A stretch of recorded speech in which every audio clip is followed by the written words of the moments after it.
Механизацијата го распарчи асфалтот. Дефекти има од различни размери, а екипите на Скопски водовод со машините и возилата и денес како и секој ден во трка со времето да стигнат на време, на секој повик.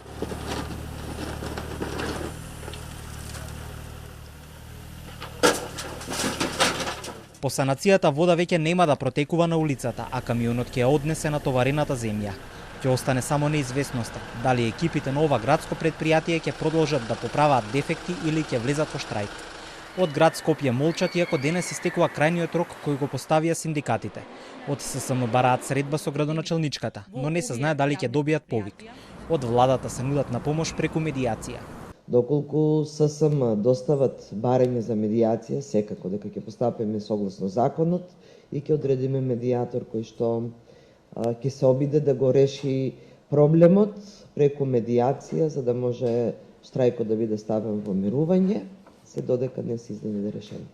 Ако влезат во штрајк, тоа ќе значи дека машините ќе бидат во мирување, а работниците на лице место каде што пукнале цевки или протекува вода, пред пункт од каде што тргнуваат на работа. Во главниот град постојано има потреба од вакви рутински интервенции или поправка на дефекти.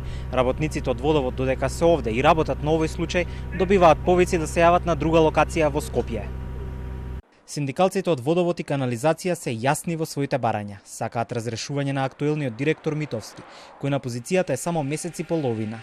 Него го постави градоначелничката Арсовска. Председателот на ССМ, Димовски, тврди дека директорот го следат контроверзи, па дури бил и во затвор за сериозни дела, но и покрај тоа сега е назначен на позицијата и со закани и уцени раководи со ова јавно градско предпријатие.